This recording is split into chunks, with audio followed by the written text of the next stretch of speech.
குக்கு செய்தி நேயர்களுக்கு வணக்கம். நான் உங்க தீபிகா. இன்று நிகழ்ச்சியின் சிறப்பு விருந்தினர்கள் திமுகவின் மூத்த முன்னோடி முனைவர் காமாட்சி நாயுடு அவர்கள் மற்றும் டெய்லி பஞ்ச் அருண் அவர்கள். இருவருக்கும் வணக்கம் சார். வணக்கம். வணக்கம் தீபிகா சார். நேத்திக்கு நீங்க இந்த சிறப்பு பொதுக்குழு கூட்டம் தாவேகா சார்பா நடைபெற்றது பார்த்திருப்பீங்க. அதுல விஜய் அவர்கள் பாத்தீங்க அப்படின்னா மக்களுடைய தீர்ப்புக்கு தலை வணங்குகிறோம் அது அப்படின்ற ஒரு விஷயத்த முன் வச்சுட்டு இதுக்கு பேப்பர் ரெடி பண்ணிக்கங்க அப்படின்னு ஒரு விஷயம் முன் வச்சிருக்காரு. இது எப்படி பாக்குறீங்க? இல்ல, தேர்தல் நடந்த பிறகுதானே தீர்ப்பு வரும். அதுக்கு முன்னாடியே தலை வணங்குறது அப்படின்னா யாரா இருந்தாலும் தலை வணங்கித்தான் ஆகணும். சரி, ரிசல்ட் வந்த பிறகு நான் இதெல்லாம் ஏத்துக்க மாட்டேன்னு சொல்ல முடியுமா? திமுக தான் எப்பவுமே சொல்லுவாங்க மக்களுடைய தீர்ப்புக்கு தலை வணங்குகிறோம் அப்படின்னு சொல்லி. இப்போ தேர்தல் வரதுக்கு முன்னாடி ரெடி பண்ணி வச்சுக்கோங்க அப்படின்னு சொல்றாரு. இல்ல, நான் கேட்கறேன், தலை வணங்காம தான் போங்களேன், என்ன ஆயிட போகுது? இல்ல, தீர்ப்பு வந்தவுடனே நான் ஏத்துக்க மாட்டேன்னு சொல்லுங்களேன். அண்ணன் ராகுல் காந்தி மாதிரி இவங்களுடைய ரொம்ப நெருங்கிய நண்பர் அவரை மாதிரி சொல்லிட்டு தான் போங்களேன். என்ன அப்போ எல்லாம் கரெக்டு தாங்க. இப்படித்தான் எல்லா சினிமாவும் சொல்றாங்க வரதுக்கு முன்னாடி. இது எவ்வளவு பெரிய சக்சஸ் தெரியுமா, என்ன ஆக போகுது தெரியுமா என்னன்னு. ஆமா, இப்படித்தான் கூட இருக்கவங்க எல்லாம் ஏத்தி விடுவாங்க. ஒருத்தர் சொல்றாரு, அண்ணே இது நிச்சயமா 50 நாள் அப்படின்வாரு. உடனே அடுத்தவர் பாப்பாரு, ஆஹா இவன் அண்ணே 100 நாள்னே அப்படின்வாரு. உடனே இன்னொருத்தர், அண்ணே இது சில்வர் ஜூப்ளினே அப்படின்வாரு. அந்த மாதிரி விஜய் அவர்கள் 2026ல நம்ம தான் வருவோம்னு நினைச்சு இப்படி எல்லாம் பேசிட்டு இருக்காங்க. இல்ல, அது படம் வந்த பிறகுதான் அது சுறாவா புலியா என்ன அப்படின்றதெல்லாம் தெரியும். படம் வந்த பிறகு கூட ஆஹா ஓஹோன்னு சொல்றாங்க. அவ்வளோ கலெக்ஷன் இவ்வளோ கலெக்ஷன் டெய்லி சில பேர் உட்காந்து இவங்க தான் போயிட்டு எல்லா தேட்டர்ல இருந்தும் கலெக்ஷன் லிஸ்ட் எல்லாம் வாங்கி டோட்டல் போட்ட மாதிரி முதல் நாள் கலெக்ஷன் இவ்வளோ இது எங்கேருந்து எடுக்கிறாங்கன்னு எனக்கு புரியல. யாராவது இந்த மாதிரி எல்லாம் கொடுப்பாங்களா? சரி, இப்போ இவ்வளோ கலெக்ஷன் சொல்றாங்களே, இதை இன்கம் டாக்ஸ்ல அவங்க சப்மிட் பண்ணுவாங்களா? இப்போ நீங்க ட்விட்டர்ல போட்டிருப்பீங்க முதல் நாள் கலெக்ஷனோட, சார் இந்த தேட்டர் இவ்வளோ ஒதுக்குது அப்படின்னு போய் கேட்டா சும்மா இருப்பாங்களா? எல்லாம் முடிச்சுட்டு 6 மாசம் கழிச்சு யாராவது சொல்வார், அந்த படத்துல எங்களுக்கு நஷ்டம். என்ன ஒண்ணு சினிமாவுக்கும் அரசியலுக்கும் அப்படின்னா, சினிமா 6 மாசம் கழிச்சு தான் நஷ்டம்னு சொல்லுவாங்க. அரசியல்ல எலெக்ஷன் ரிசல்ட் வந்த அன்னைக்கே தெரிஞ்சிடும். அப்படிதானே? உண்மைதான். இத பத்தி உங்களோட கருத்து சார்? நல்லாவே புட்டு வைக்கிறாரு, உண்மையை தானே சொல்றாரு. அதுல நான் என்ன சொல்ல, உங்களை பேப்பர்லாம் ரெடி பண்ணி வச்சுக்க சொல்றாரு. நீங்க ஒரு விஷயம், பேப்பர் நாங்க என்னத்துக்கு ரெடி பண்ணி வைக்கணும்? பேப்பர் என்ன இருக்கு? அப்படியே கேட்டாலும் அவங்க வெள்ளை பேப்பர் தான் கொடுப்பாங்க. என்ன இருக்கு? பிரிண்ட் காசு வேஸ்ட் ஆயிரும்ல, அதனால அதையும் பண்ண மாட்டாங்க. சிக்கனம், அதாவது அரசு பணத்தை எந்த அளவுக்கு சிக்கனமா செலவு பண்ணணுமோ அது எங்க முதலமைச்சருக்கு தெரிஞ்சிருக்கு. இந்த கடன்லாம் ஏறி இருக்கு. கடன்லாம் எக்கத்து வர ஏறி இருக்குது. என்ன ஏறி இருக்கு? கடன் கடன் கடன் கடன். ஏன் சார், ஒரு நாடு நாசமா போகாம அதை காப்பாற்றணும்னா கடன் வரத்தான் செய்யும். கடன் வாங்கினாதான் நாசமா போகும் அப்படின்னு சொல்றாங்க. இல்ல, நாங்க வட்டி கட்டியே நாசமா போறோம். 4,80,000 கோடி வாங்கின கடனுக்கு நாங்க வட்டி கட்டி இருக்கோம் 2 லட்சம் கோடி. சரி, நீங்க எவ்வளவு கடன் வாங்கிருக்கீங்க? நாங்க இப்போ 2 லட்சம் 3 லட்சம் வாங்கியிருக்கோம். அப்புறம் என்ன, அவங்கள குறை சொல்றதுக்கு உங்களுக்கு என்ன இருக்குது? குறை சொல்ல முடியாது சார், யாரும் குறை சொல்ல முடியாது. இந்த காலத்துல பெத்த பிள்ளைகிட்டே கண்டிச்சு எதுவும் சொல்ல முடியல. இங்க இருக்கக்கூடிய பொதுமக்கள்கிட்ட போய் அப்படி எல்லாம் பேச முடியுமா? அதெல்லாம் பேச முடியாது. இப்ப எல்லாம் தனக்கு வந்தாதான் தலைவலியும் காய்ச்சல்ங்கிற மாதிரி ஆகி போச்சு இந்த உலகமே. முட்டாள்தனமான உலகமா. அதனாலதான் திமுகவுக்கு எந்த ஒரு பாதிப்பும் வராம இருக்கிறதுனால நீங்க சந்தோஷமா இருக்கீங்க. மக்கள் எல்லாரும் கஷ்டப்பட்டுட்டு இருக்காங்க. மக்கள் கஷ்டப்படுறாங்கன்னு எந்த நாய் சொல்லுச்சு? மக்கள் தான் சார் தெருல இருக்க நாய் எல்லாம் சொல்லி எங்களெல்லாம் புடிச்சுன்னு போயிட்டு கூண்டுல அடைக்க போறாங்களா, அதோ கோர்ட்ல ஜட்மெண்ட் வந்துதான், என்ன பண்ண போறாங்கன்னு தெரியலையே. லைசன்ஸ் வாங்க சொல்லிருக்கு. லைசன்ஸா? ஆமா. யார் வாங்க? நாய்களுக்கு. நாய் வாங்கணுமா இல்ல மனுஷன் வாங்கணுமா? தெருவுல இருக்க நாய், எந்த மனுஷன் வளர்க்குறானோ அந்த மனுஷன் அந்த நாய்க்கு லைசன்ஸ் வாங்கணும். தெருல வளர்ற நாய்க்கு இந்த 7ஆம் தேதி நாளையோட தெருல வளர்ற நாய்க்கு அது யாருமே வளர்க்கலையே. தெருல வளருது இல்ல, அதுல கூட நீங்க ஊழல் பண்ணிருக்கிறதா சொல்றாங்க. இந்த மாதிரி தெருநாய்களுக்கு ஊசி போடுறதுக்காக இத்தனை கோடி ஒதுக்கி இருக்கும் அப்படின்னு நீங்க சொல்லிருக்கீங்க. ஆனா அந்த மாதிரி எந்த நாய்களுக்கும் போட்டாங்க இப்படி எல்லாம் கேட்டீங்கன்னா எந்த நாயாவது எனக்கு ட்ரீட்மெண்ட் பண்ணாம காசு வாங்கிட்டீங்கன்னு சொல்லிச்சா அப்படின்னு அண்ணன் கேட்பாரு. கரெக்ட். பாத்தீங்களா? உண்மையை தான் நாய் எப்படி சார் கேக்குது? நாய்க்கு நாங்க ஊசி போட்டது எந்த நாய் காட்டுச்சு? இங்க பாரு, நாய்க்கு நாங்க ஊசி போட்டதை எந்த நாய் பார்த்துட்டு பத்திரிகையில எழுதுது, வாயில பேசுது, குலைக்குது? அப்ப நீங்க எல்லா நாய்களுக்கும் ஊசி போட்டு பக்காவா அதை நீங்க பக்காவா பண்ணிருக்கோம். ஒன்னும் கவலைப்படாதீங்க. அப்படி இல்லன்னா ஒரே ஒரு நாயை சொல்ல சொல்லுமா, அப்படின்னு ஒரு நாய் சொல்லட்டும். அது நீங்க ஒரு கல்லை விட்டு அடிங்க, அது சொல்லும். கண்டிப்பா. இப்ப அதுக்குமே போயிட்டு இருக்கு. எல்லா மக்களும் இந்த மாதிரி அரசே முன்னெடுத்து பண்ண மாட்டேங்கிறாங்க. அதனாலதான் நாங்க நாய்களுக்கு நாங்களே உணவு கொடுக்குறோம், கவர்மெண்ட் கண்டுகிட்டா நாங்க ஏன் நாய் வளர்க்க போறோம் அப்படின்ற குற்றச்சாட்டுகளும் வச்சுட்டு. ஓட்டு போடுறவங்களுக்கு இலவசமா இல்ல விலை இல்லாமல் காலையில அது இந்த மாணவர்களுக்கு எல்லாம் கொடுக்குறாங்களா? மனுஷங்களுக்கு தாங்க வந்து கவர்மெண்ட், நாய்க்கு இல்லாம கவர்மெண்ட் என்னன்னு பாத்தீங்களா? உங்களுக்காகவே நான் சொல்றேன். நாய்களுக்காக நாங்க ஊசி போட்டு இப்ப பணம் கிட்டத்தட்ட சோறு போட்டீங்களா? கோடி ஆகி போச்சு. ஊசி மட்டும் போட்டா, வெறும் வயித்துல ஊசி போட்டீங்கன்னா மயக்கம் வந்துரும். அந்த நாய்க்கு சோறு வைக்க வேணாமா? தெருவுல தெரியுற நாயை தானே பிடிச்சு போட்டிருக்கோம். அதுக்கு சோறு வச்சீங்களா? சோறு நாங்க எதுக்கு வைக்கிறோம்? அப்புறம் ஊசி மட்டும் போடுறீங்க. ஊசி போட்டோம். பராமரிப்புன்றது எல்லாம் அடங்கும் தானே. பராமரிப்பு எல்லாம் தெரு நாய்க்கெல்லாம் பராமரிப்புங்கிறதெல்லாம் நாங்க அடங்காது. புரியுதா? மாடு எதுவும் தெருவுல வரக்கூடாது. மனுஷன் மட்டும்தான் தெருவுல வரணும். வளர்ப்பு துறை அமைச்சர்லாம் இருக்காங்களே, அவங்கள எதுக்காக? ஆழ்வளைத்துறை அமைச்சர் வந்து வளர்க்குற மாட்டுக்கு அவங்க அதுக்குன்னு நாங்க ஒரு டாக்டர்ஸ் எல்லாம் வச்சிருக்கோம். நோய் வந்தா அந்த டாக்டர், அந்த அனிமல் ஹஸ்பண்ட்ரின்னு ஒரு டிபார்ட்மெண்ட் அதை பாக்குது. அதுக்கு ஒரு யூனிவர்சிட்டியே இருக்கு, புரிஞ்சுக்கோ. இங்க நிறைய இருக்குது, நிறைய இருக்குது. அதனால நீங்க நினைக்கிற மாதிரி இல்ல. நாய் ரோட்ல சுத்துற மாடு அதைத்தான் பிடிச்சி கொண்டியில் அடைச்சா ஒரு தடவைனாக்கா 5000 வசூல் பண்றோம். 2வது தடவைனா 10,000, 3வது தடவைனா 25,000. 1,00,000 வரைக்கும் அபராதம் விதிக்கப்பட்டா, 1,00,000 அபராதம் விதிக்கப்பட்டா பேப்பர்ல எல்லாம் வெளிவருது. அதுதான், அது ஏறிக்கிட்டே போகுண்டா. ஒரு தடவை 2 தடவை அந்த. சரி, ஆனா இன்னும் மாடு சுத்தி நிக்குதே. சுத்திட்டு இருக்கிறத நீங்க பாருங்க, அது உங்க மாடா இருக்க போகுது. என்கிட்ட மாடே இல்ல, வாங்க நான் காமிக்கிறேன். போலாமா? எத்தனை மாடு வேணும்? ஒரு மாட்டுக்கு 5,000, எனக்கு 1000 ரூபாய் கொடுங்க போதும். சரி, பரவாயில்லையா? டீல உங்களுக்கு நாயங்கிறது கொடுக்குது, அரசாங்கம் கொடுக்குமா? எப்படி 5,000 ரூபாய் வசூல் பண்ண போறீங்களா? எதனா ரசீதா கொடுக்க போறீங்க? எனக்கு ஒரு 1000 ரூபாய் சார். ரசீது கொடுக்கல. இந்த காலத்துல ஒரு மோட்டார் சைக்கிள்ல போறவன் ஹெல்மெட் போடலைன்னா போலீஸ்காரன் பிடிச்சா, போலீஸ்காரனா என்ன லெஃப்ட் அண்ட் ரைட் வாங்குறான், அதெல்லாம் வருது. அப்புறம் எப்படி ரசீது கொடுக்காம? மாடு வந்து சொல்ல போதா என்கிட்ட காசு வாங்கினாங்கன்னு சொல்ல போதா? நாய் வந்து சொல்ல போதான்னு கேட்டீங்கல்ல? நான் மாடுகிட்டே அப்ப பணம் ஃபைன் பண்றோம், அந்த ஓனர்கிட்ட தானே ஃபைன் வாங்குறோம். என்ன நீங்க அநியாயம் பண்றீங்க? ஏங்க நீங்க வீட்டுல இருந்து வரும்போதே கங்கணம் கட்டிட்டு, என்ன ஏற்கனவே எல்லா சேனல்லையும் என்ன வந்து எடுத்துக்கிட்டு ஊத்திட்டு போறான். நீங்க இப்ப என்னடான்னா கொட்டிட்டு போறீங்க.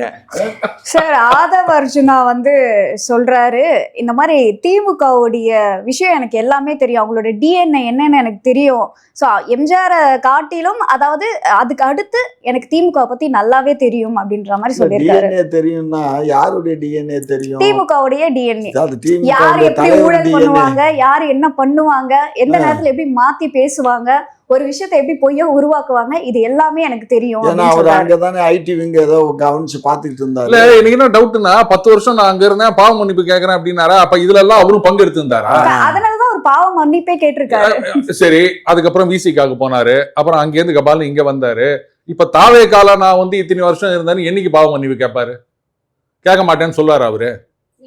இல்ல, அவங்க இப்படி எல்லாம் ஊழல் பண்ணுவாங்க, டிஎன்ஏ எனக்கு தெரியும் அப்படின்னு சொன்னதா நீங்க சொல்றீங்கல்ல. அப்ப பண்ணும்போது பாத்துன்னு சும்மா இருந்தியா? ரொம்ப யோகியனா இருந்தா, யோகியனுக்கு ஊழல் பண்ற இடத்துல என்ன வேலை?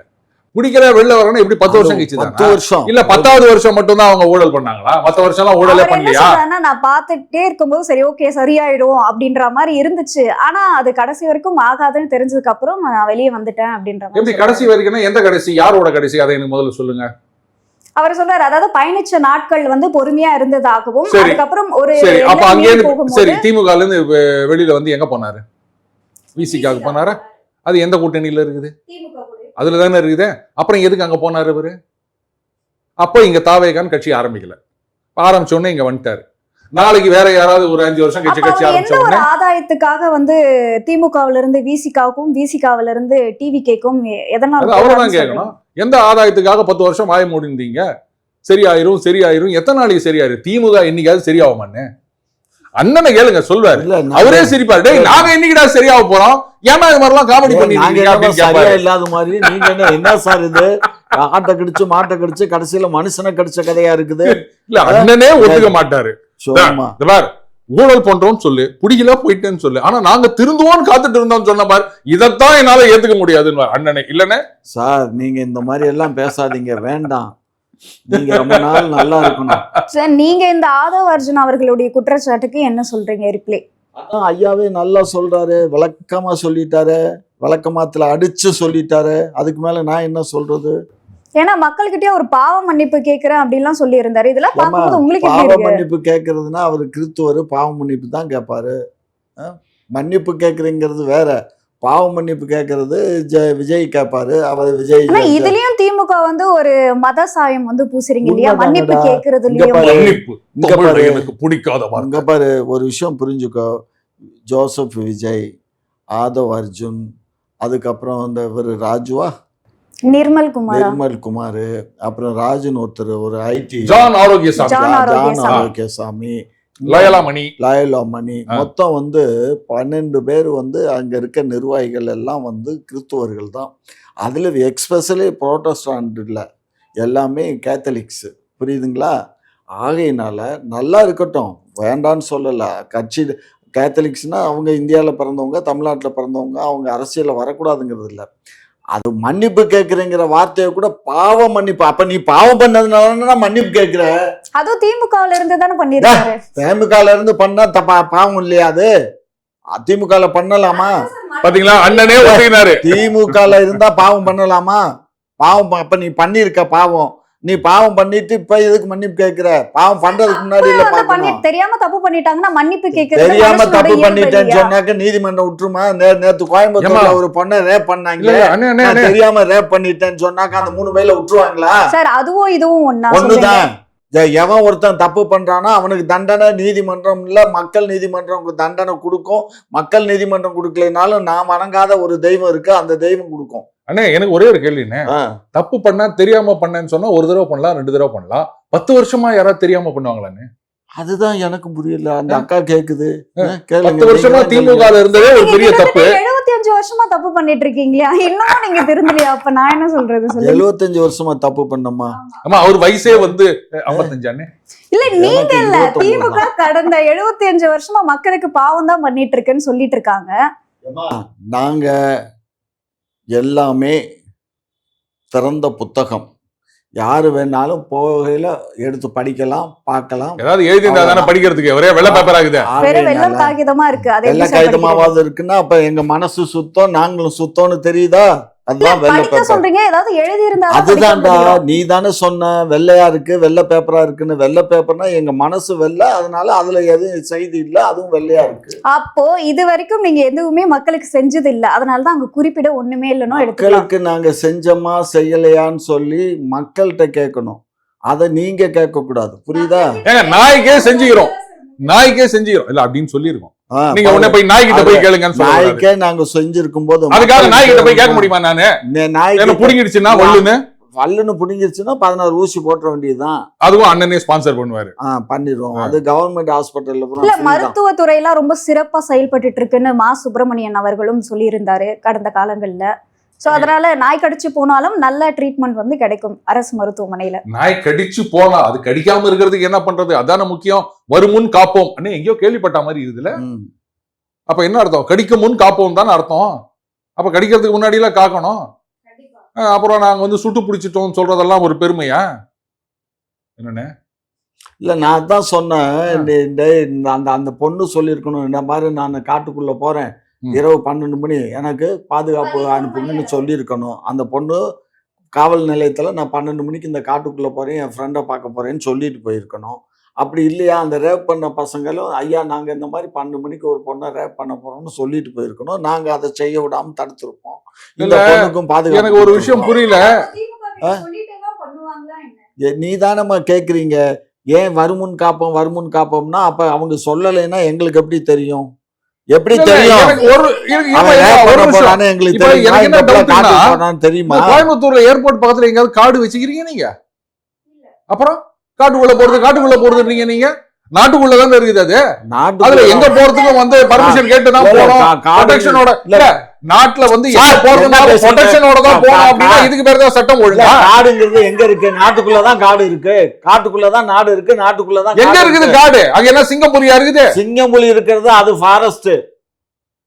காடுன்னா என்ன அர்த்தம்? காடுன்னா ஃபாரஸ்ட் தான். அது இங்க இருக்க சிங்கப்புலி தான். அதை காட்டிலும் மோசமால ஒரு பொண்ணை 3 வயது பண்ணி. அதான் நான் கேக்குறேன். சம்பவ இடத்துல இருந்து பார்த்தாலே வீடுகள்லாம் வந்து தெரியுது. அப்போ இந்த மாதிரி கொஞ்சம் ஆள் இல்லாத நடமாட்ட இடம், வீடு அந்த வீடுகள் இருக்க பகுதிகள் இருக்குன்னா அங்க ஒரு சிசிடிவி கேமரா. ராத்திரி 10 மணிக்கு தூங்கிட்டு இருக்க நேரத்துல அவங்க என்னத்துக்கு அங்க போறான்? நீங்க யாருமே இத தமிழ்நாட்டுக்குள்ள இந்த திராவிட மாடல் ஆட்சியில எங்க போனாலும் எப்ப போனாலும் யார் போனாலும் அவங்களுக்கு வந்து பாதுகாப்பு. அதுதானே வந்து உண்மையான திராவிட மாடல் ஆட்சியா இருக்க சும்மா முடியும். இந்த கதையெல்லாம் விடாதீங்க. என்ன கதை? அதுக்காக ஒவ்வொரு பொண்ணுக்கும் ஒவ்வொரு ஆணுகளுக்கும் நாங்க வந்து பூட்டி வைக்கிறதா இல்ல ஒவ்வொருத்தருக்கும் ஒரு காவலரை நியமிச்சு கூடயே போயிட்டு வாங்க நான் கேட்டீங்கல்ல, இது பண்ண முடியாது, நான் ஒத்துக்கிறேன். அதாவது எல்லா இடத்துலயும் வந்து பந்தோபஸ்து சிசிடிவி அப்படின்னு போடுற அளவுக்கு வசதி கிடையாது, காவலர் கிடையாது. ஆனா பயம் இருக்கணும். திருட்டு பயிலுவலுக்கு பயம் இருக்கணும். ஐயோ நம்ம ஏதாவது பண்ணா அவ்வளவுதான்டா, நம்ம சட்டம் நம்மள சும்மா விடாது அப்படின்னு பயந்து நடுங்கின்னு இருக்கணும் திருட்டுத்தனம் பண்றவங்களுக்கு. ஆனா இங்க என்ன சொல்றாருன்னா, அண்ணன் சொல்றத பார்த்தா திருட்டுத்தனம் பண்றவங்க பண்ணின்னு தான் இருப்பாங்க, நீ வந்து ப்ரொடெக்ஷனுக்கு எழுதி கொடுத்துட்டு போ அப்படின்னா இது என்ன பேச்சு இது? அப்ப திருடன் இருக்குதான் செய்வான், நாங்க அதை ஒண்ணும் பண்ண மாட்டோம் அப்படின்ற மாதிரில இருக்குது இது. ஏங்க என்ன பேசுறீங்க? என்ன தமிழ்ல சார் தான் பேசுறீங்க? பேசுறேன். தமிழ்ல தான் பேசுறேன். பேசுறீங்க, தமிழ்ல தான் பேசுறீங்க, நல்லாவே பேசுறீங்க. நாசமா போ. சார், அந்த பெண்மணியை வந்து கேக்குறீங்க 12 மணி அளவுல அந்த பெண்மணிக்கு அங்க என்ன வேலைன்னா, அந்த 3 குற்றவாளிகளும் அதே 12 மணில அவங்களுக்கு என்ன வேலைன்னு யாரும் கேட்கல. அவனுக்கு என்ன வேலை? அந்த நாய்க்கு அங்க என்ன வேலை? இவளை ரேப் பண்ண தான் போயிருக்கான், கண்ணி வச்சுதான் அவள்கிட்ட போயிருக்கான். பிளான் பண்ணி பண்ணது கிடையாது, தற்சமயமா நடந்து சரி, எப்படியோ நடந்துருச்சு இல்ல, இதை ஊத்தி பெருசாக்க வேண்டாம். அவங்க 3 பேர்த்துக்கும் குண்டாஸ் போட்டாச்சு, அவங்க உள்ள குண்டாஸ்ல போயிடுவாங்க, அவங்க இதோட நாசமா போயிடுவான், அதோட அவன் லைஃப் அவ்வளவுதான், செட்டில்டு, முடிஞ்சு போச்சு. பாதிக்கப்பட்ட பெண்ணு பாவம், அவன் இந்த மாதிரி போயிட்டா, தெரிஞ்சோ தெரியாமலோ தப்பு பண்ணிட்டா, அவ வாழ்க்கை நல்லா இருக்கணும், அதுக்கு எல்லாரும் அனுதாபம் பாருங்க. அந்த பொண்ணு தப்பு பண்ணிட்டாலாம் தயவு செஞ்சு சொல்லாதீங்க, அப்படிலாம் இல்லை. இது வந்து விக்டிம் பிளேமிங் மாதிரி இருக்குது, அதெல்லாம் வேண்டாம். சட்டம் ஒழுங்கு அப்படின்றது ஏதாவது ஒன்று நடந்த பிறகு நான் போயிட்டு அரெஸ்ட் பண்ணிட்டோம், சுட்டு பிடிச்சிட்டோம் அப்படின்றது கிடையாதுங்க. இப்போ இது சொல்லுவாங்க, ராத்திரி 12 மணிக்கு நகையெல்லாம் போட்டுக்கின்னு போனா எந்த பயமும் இல்லைன்னா அன்னைக்கு தான் சுதந்திரம் அப்படின்னு சொல்லுவாங்க. பகல்லையே பயமா இருக்குது. பேப்பர் எடுத்து பார்த்தீங்கன்னா வந்து அங்க ஒரு கொலைன்றாங்க, இங்க ஒரு வழிப்பறின்றாங்க, இப்படித்தான் இருக்குது. இதுக்கெல்லாம் என்ன காரணம் சார்? நான் என்ன கேக்குறேன்னா, இந்த திருட்டு பயிலுக்கு பயம் வரணும், அதுக்கு என்ன பண்ண போறீங்க? அவ்வளவுதான். கடந்த இந்த 4 ஆண்டு காலத்துல வந்து இந்த செயின் அத்துட்டான், அதை அத்துட்டான், இதை அத்துட்டான், இதெல்லாம் எங்க ஆட்சிக்கு வரும்போது ஆரம்ப காலகட்டங்கள்ல இருந்துச்சு. அதுக்கப்புறம் நாங்க வந்து சிசிடிவி கேமரா என்னைக்கு எல்லா இடத்துலயும் போட்டோமோ அதுக்கப்புறம் இந்த செயின் ஸ்நாக்கிங் வந்து இப்ப கிடையாது. நீங்க ஏதோ ஒன்னா இருக்குமே. சார், அதுலயும் நிறைய சிசிடிவி வந்து ஒர்க் ஆகல அப்படின்னு வந்து சொல்றாங்க. இப்போ இந்த பகுதியிலே கூட நிறைய ஒர்க் ஆகலையான்னு ஒவ்வொரு நாளும் வந்து அதை பார்க்க வேண்டியது அந்த காவல்துறை, அங்க அந்த இதை மெயின்டைன் பார்க்கணும். அவன் பாப்பா அது இப்ப இந்த மழை காலத்துல எல்லாம் வந்து தண்ணி உள்ள போச்சுன்னா சிலது ஒர்க் பண்ணாது. ஏங்க பேச்சு இது மழை காலத்துல இப்ப அவங்க வீட்டுல எல்லாம் சிசிடிவி கேமரா வச்சிருக்காங்க, வெயில் மழை எல்லாத்துலயும் தான் இருக்குது. அதுக்கெல்லாம் ப்ரொடெக்ட் பண்ற மாதிரி எல்லாம் கேமரா இல்ல இப்ப பண்றாங்க. இப்ப நாம சிசிடிவி வச்சதுனாலதான் இந்த குற்றங்கள் குறைஞ்சிருக்கு. இப்போ குறைஞ்சிருக்கு நீங்க சொல்றீங்க, பேப்பரை திறந்து பார்த்தா அப்படி தெரியலையா? நீங்க எதுக்கு திறந்து பாக்குறீங்க? நீங்க எதுக்கு சார் திறந்து பாக்குறீங்க? பேப்பரே பாக்காதீங்க, பேப்பரே பாக்காதீங்க. அந்த சித்தார்த்தர்னு ஒருத்தர் இருந்தாரு, அவருக்கு வந்து எதுவுமே தெரியக்கூடாதுன்றதுக்காக அவரை வீட்டுக்குள்ளே பொத்தி வளர்த்துருந்தாங்களாம். முதுமைனா என்னது, வறுமைனா என்னது, சாவுனா என்னன்னு தெரியாம அப்படின்னு. அந்த மாதிரி நீ பேப்பர் எல்லாம் பார்க்காத, அப்பதான் வந்து நாங்க ஆட்சியில இருக்க முடியும், அப்படிதானே?